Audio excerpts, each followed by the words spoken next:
what is going on through the coach's mind is he needs an offensive player who can support the attack and then make sure we can score goals. I think that is what he's trying to do. Break here and get a fourth. But they don't need to. It's all over in Garua. It's heartbreak for Ghana.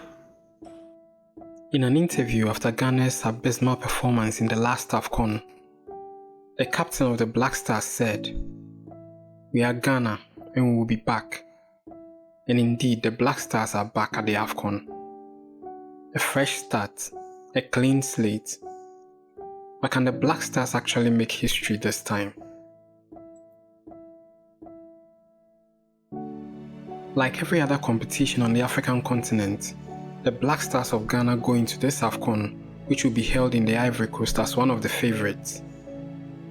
But are the Black Stars really favourites to win the competition? The last AFCON did not go well for the Black Stars, who were knocked out of the competition in the group stages in one of the worst showing of all time by the Black Stars at the AFCON. A group that had the likes of Gabon, Comoros and Morocco. Many tipped Ghana to be one of the two teams to qualify from the group, but the Stars came last, picking only 1 point and with a goal difference of -2. Ghana was beaten by Comoros in what would be the first of the 2 times Comoros had beaten the Black Stars, which immediately points out the fact that no team is afraid of the Black Stars. Not anymore. But the last time Ghana was considered not good enough at the AFCON, the Black Stars actually reached the final in Angola 2010 with the famous one-goal project.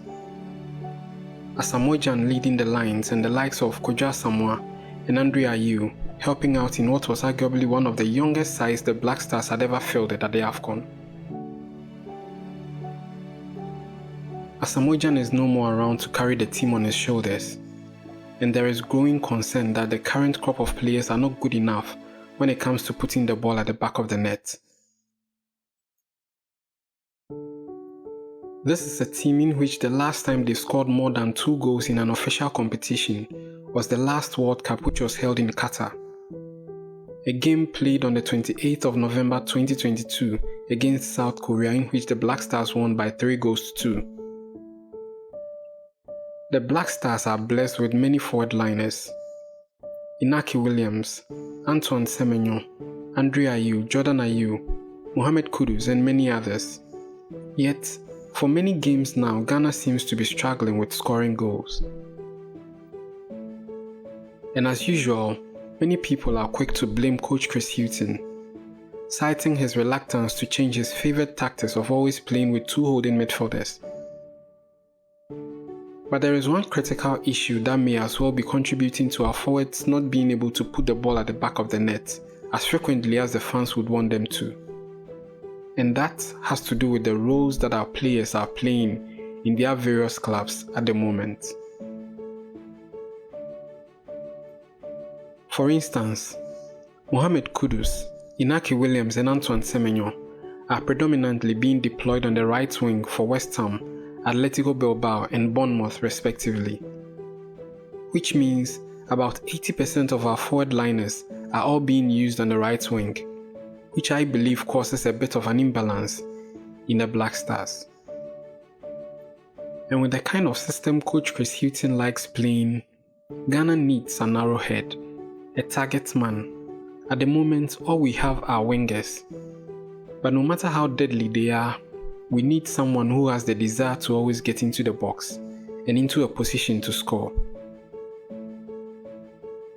Coach Chris Hughton may have to change his formation to suit his wingers. Perhaps we could play in a 4-2-2-2, which favours holding midfielders in a way that Coach Chris Hughton likes. This formation uses 2 number 10s and fast-paced wingers who normally cut in when the number 10s manage to draw the opposing centre-backs inside. But it also means the 2 holding midfielders should be very good on the ball and willing to work hard in midfield. It also means that the 2 number 10s should be willing to draw back in a fast pace and not walk on the field like we have seen some players do lately. We could also play in the traditional 4-4-2 system, which is already popular in Ghana. But in the modern game, playing 4-4-2 puts a lot of pressure on the holding midfielders, especially when the wingers do not tack in when you lose the ball.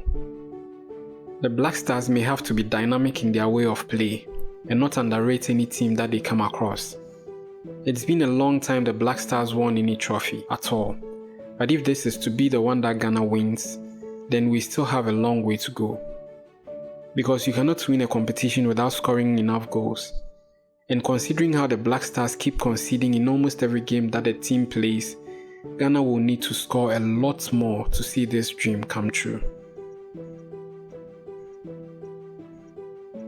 If you like this video, kindly hit the like button, and please consider subscribing so you get notified anytime we post a video. Thank you for watching.